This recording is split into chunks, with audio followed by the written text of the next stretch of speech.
بسم الله الرحمن الرحيم. باب إثبات عذاب القبر. الفصل الأول عن البراء بن عازب عن النبي صلى الله عليه وسلم قال: المسلم إذا سئل في القبر يشهد أن لا إله إلا الله وأن محمد رسول الله فذلك قوله يثبت الله الذين آمنوا بالقول الثابت في الحياة الدنيا وفي الآخرة. وفي رواية عن النبي صلى الله عليه وسلم قال: يثبت الله الذين آمنوا بالقول الثابت. نزلت في عذاب القبر يقال له: من ربك؟ فيقول: ربي الله ونبي محمد صلى الله عليه وسلم. متفق عليه. دا باب دی په بیان کې د اثبات د عذاب قبر، یعنی د قبر چې کوم عذاب دی دا ثابت دی. امام نووي رحمه الله ذکر کوي چې د اهل سنت والجماعت دا مذهب دی چې عذاب قبر ثابت دی، او دا په ډیرو احادیثو او په ډیرو آیتو باندې ثابت دی. د عذاب قبر سره مخ یو مسله ده چې عالم درې قسم دی. یو ته عالم دنیا وایي، یو ته عالم برزخ وایي، یو ته عالم آخرت وایي. دا هر عالم د بل عالم څخه جلا دی. په عالم دنیا کې چې دا موږ کوم کې وصیف دا دنیا چې انسان لره خوشحالي یا عذاب یا تکلیف رسیږي، نو اولا چې کوم دی هغه بدن ته رسیږي، دا غوښه هډ دا خوږیږي، درد دغه محسوسي. چې بدن درد محسوس کی بیا روح پریشان سی، چې بدن ته راحت حاصل سی بیا روح خوشحاله سی. نو اول عذاب او ثواب چې کوم دنیا کې دا پر دې بدن باندې، نو ځکه دنیا کې چې کوم احکامات هغه د بدن سره تعلق لري. دغه بدن منځ کې دا روزه، دا زکات، دا احکامات چې دي هغه چا سره د اعضاء سره تعلق لري. او دویم چې کوم د عالم برزخ دی، عالم برزخ دا دی چې انسان مړ شلو بیا تر قیامت پورې چې کومه زمانه ده ته برزخ ورکېږي. په دې کې چې بیا د اصل عذاب و ثواب دا د انسان روح ته رسېږي، دا بدن د هغه تابع وي. من اول وار چې ګوره ضرب لګېږي، تکلیف رسېږي، اول روح ته رسېږي. چې روح پریشانه سلو، دردمن سلو، د روح په پریشانی باندې بدن هم پریشان سي. اوس روح به په عیلین یا په سجین کې وي، که ښه روح په عیلین ته به کتلی، او که بد روح ولو هغه په سجین کې وي. اوس هلته چې پر ده باندې عذاب تېرېږي یا په عیلین کې پر ده باندې راحت وي، د هغه تعلق د دې بدن سره چې په قبر کې دی د هغه سره موجود وي.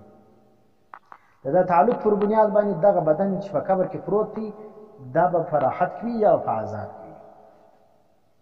نو ځکه دلته بعضې خلک وایي موږ دا مړی ولیدي، نو ته عذاب قبر سره، نو په قبر کې موږ دا مړی کښېښوو، نه د قبر نه د مړي نه موږ نارې واورېدلې، نه مې چغې واورېدلې، نه مې دا رقم یو خوشحالي اثرات ولیدل. دا اوس ته څنګه وایي چې په قبر کې؟ نو موږ جواب دا ورکوو چې ګوره یو جواب یې دا دی چې دا چونکې د عالم برزخ دی. په برزخ کې چې کوم دی اصل د عذاب و د روح د ثواب تعلق د روح سره وي. د روح بعد چې کوم دی هغه دغه اثرات چې کوم دی هغه په بدن باندې ښکاره کېږي. نو دویم چې کوم دی هغه چونکې دا برزخ دی، برزخي احوال دا و دنیا و خلکو ته نه معلومېږي. نو ځکه که موږ ته نه معلومېږي نو پروا نه لري. دا ځکه برزخ پردې ته وایي چې الله پاک هغه شی زموږ سره په پرده کړی وي، نو ځکه موږ یې نه وینو. او دریم جواب دا دی چې یو سړی دی لکه اوس ګورې انسان بیده دی، چې کوم سړی بیده وي نو هغه مختلف قسم خوبونه ویني، کله ښه خوب ویني، کله بد خوب ویني. اوس بل سړی څنګ ته ناست هغه په نه دی خبر چې دی ښه خوب ویني که بد ویني، وینې. نو چې د خوب والا په حالت باندې ژوندی انسان چې دواړه ژوندي دي او د بل په حال نه دي سره خبر، نو چې سړی مړ سلو او بیا برزخ له ولاړی، نو د هغه په ښه حال په بد حال باندې به موږ څه خبر سو. دریم شی چې کوم دی هغه عالم آخرت دی. په آخرت کې بیا عذاب او ثواب چې کوم دی دا به دواړو ته بلا واسطه رسیږي، معنی برای راست رسیږي. صحیح شو؟ عذاب او راحت به دا به روح او جسد برای راست وي. وینې نو دا چې سلو هلته چونکې ژوند کوي سلو ځکه روح او جسد دواړه به برای راست عذاب رسیږي. اوس یو مسله دا ده چې په قبر کې دا کوم عذاب دی یا راحت دی دا چا لره روح لره دی که جسد لره دی؟ نو صحیح مسلک دا دی چې روح او بدن دواړه لره دی. یا په بدن کې اختلاف دی چې بدن مثالي دی او که دا عنصري دی. نو صحیح مذهب دا دی چې په قبر کې چې کوم عذاب او ثواب دی هغه په تعلق د روح باندې دا چا لره دی دغه جسد عنصري لره دی، جسد مثالي دا چې کوم دی یا دغه ودانه دی مراد.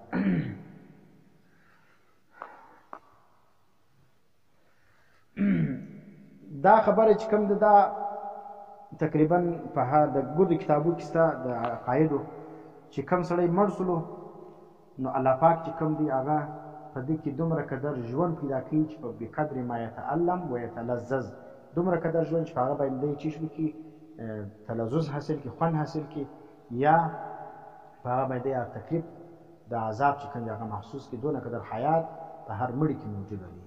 او معتزله او دا رقم دغه چې کوم دي خوارج او بعض روافض هغه وایي دا په قبر کې عذاب نشته. نو موږ اهل سنت والجماعت په قبر کې د عذاب قایلین یو د روح او جسد دواړه دپاره او جسد څخه هم جسد عنصري واخو او د قبر څخه دغه قبر اخو چې دا کم په مځکه کې کیندل کېږي.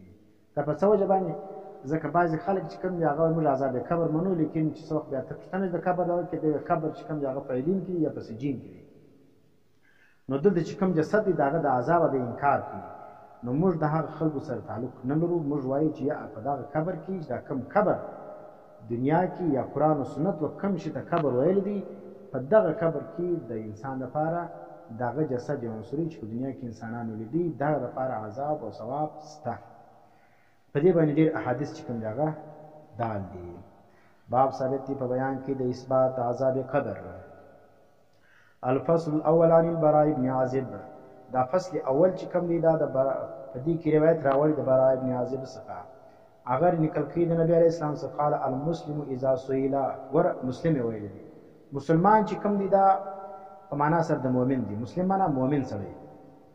اوس دلته مؤمن څخه مراد جنس مؤمن مراد دی کاغه نر وي که ښځه وي او که چیرې ته د دې څخه نر واخلې نو بیا به ښځه طبعا مراد ځکه قرآن کریم کې یا په حدیث کې چې څه وخت تذکره د نر وسي نو هلته ښځه طبعا مراد ځکه ښځه چې کوم د هغه تابع د نر ده. نو چې نر لره کوم احکامات وي ښځې لره هم هغه احکامات وي. نو المسلم معنا جنس مسلمان یا جنس مؤمن اذا سئل څوک چې سوال وسي د څخه په القبر په قبر کې ګوره دلته قبر چې دا څوک عیلین او سجین مراد دي نو هغه څه موږ پوښتنه کوو چې په القبر څه مراد دي. فی القبر په قبر کې یشهدو گواهی به ورکړي دی الله اله الا الله. دا مؤمن سړی به چې گواهی ورکړي او به دا ووایي چې لا اله الا الله. ګوره عقیده د توحید به درته دی بیانوي چې نسته لایق دی عبادت ما سوا د یوه الله نسته متصرف نسته کارساز نسته عالم الغیب ما سوا د یوه الله وان محمد رسول الله بشک محمد علیه السلام چې کوم دا د الله رسول دی آخري نبی دی. فذلك قوله نو پس دغه مستاق د قول د الله یثبت الله الذين امنوا کلک به کې الله کسان لري چې مؤمنان دي بالقول ثابت په قول کلک معنی چې هغه چې د لا اله ده معنی چې کوم کسان په دنیا باندې په دنیا کې کلمه ویلې وه په دغه کلمه باندې دا قول ثابت دی الله به په قبر کې په دا خبر باندې کلک ودرېږي. وینې فی الحیات الدنیا و فی الاخره فی آخرت څخه مراد چې دلته قبر مراد دی. معنی په قبر کې به الله پاک دا کسان چې په دنیا کې پر کلمه کلک ولاړلو په قبر کې هم الله به کلک ودرېږي. وفي روایت په بل روایت کې راځي عن النبي صلی الله علیه وسلم نبی علیه السلام څخه قال یثبت الله الذين امنوا کلک به کې الله کسان چې مؤمنان دي په قول ثابت په قول کلک باندې. وینې نزلت فی عذاب القبر او هدایت نازل شوی دی په اثبات د عذاب قبر کې. یقال له وبویل ستا مؤمن لره من ربک څوک دی رب ستا فیقول دی بوای ربی الله رب زما الله دی و نبی او نبی زما چې کوم دی محمد صلی الله علیه وسلم محمد علیه السلام دی. دلته چې بعضې خلک وایي دا رقم شیخ عبدالقادر جیلاني چې کوم دی هغه دوبي ولو او او شیخ عبدالقادر جیلاني وایي څوک زما مرید شول هغه به بیا د هغه دپاره زه یم او بیا که چېرې دی هر کوم ژوند تېر کړی به زه یې بچاومه. نو دا خبرې فالتو خبرې دي. ځکه که دا رقم خبره وي نو نبي علیه اسلام مرتبه تر ګردو غټه ده. نبي علیه اسلام چې امتي سولو، نبي علیه اسلام خپل امت دا رقم بغیر سوال و جواب دغه لبې ول. لیکن د نبي د هر امتي څخه دا سوال کېږي یقال له من ربک. لیکن شیخ عبدالقادر جیلاني دی وایي د هغه ته دونه غټه مرتبه ورکوي نعوذ بالله چې تر نبي هم زیاته او بعضې وخت نعوذ بالله تر الله هم غټه مرتبه ورکوي. نو دا رقم غټه مرتبه او فرت ورکول دا یقینا غلوه ده. ګوره د نبي امتي دی لیکن د هغه څه سوال کېږي. هغه دا نه وایي چې زه د نبي یم زما نبي چې سره کم عقیده او زما هغه عقیده ده، دا ورته وایي شي. لیکن دا خبره چې کوم ده په دا خبره باندې امتي نه بچاوېږي چې زما د نبي څه عقیده وه زما هغه عقیده ده. لیکن دی به سوال به جواب ورکوي چې هغه الله فرشته ورته وایي چې ستا رب څوک دی؟ دی وایي ربي الله. نبي د څوک و؟ محمد علیه السلام. نو دا رقم ضعیف واقعات دي، کمزوري واقعات دي چې د کتابو به لیکلي لیکن د هغه څه دومره قدر بیا سړی تجاوز کي چې بس عمل پرېږدي او بیا چې کوم د هغه د شیخ عبدالقادر جیلاني په شان کې دا رقم واقعات دي دا یقینا د خلکو اعمالو ته چې کوم د هغه ډېر ضرر رسي چې خلک بیا عملونه نه کوي. بس زه د پیران پیر صاحب په سلسله کې داخل سمه د هغه مرید به سمه بیا چې مې هره دنده کول. ځکه د شیخ عبدالقادر جیلاني دا کوم اوس موږ مریدان وینو بیا د هغه نوم اخلي چې وګوره چا ږیرې خریلې دي، څوک چې کوم د هغه شکل و صورت و زندګي د شریعت مخالفه ده وینې ږیرې به یې خریلې دی پیر صاحب دی، ډول و سرناب ورته لګېږي دی پیر صاحب، ښکنځاوې به کوي په چورت به وایي دی پیر صاحب دی. دلته څوک غږ نشي کولی. د ښځو سره به لڅ مخ ښځې ورسره ناستې ملاقاتونه ورسره کوي دغه ورسره کوي اور دی پیر صاحب وي ولې دی په کار په سلسله عالیه قادریه شریفه کې دی. نو سلسله عالیه قادریه شریف چې کوم ده هغه دومره قدر چې هغه د شریعت د احکاماتو تابع نه وي دا سلسله عالیه قادریه نه ده، دا سلسله عالیه دا ګمراهي ده.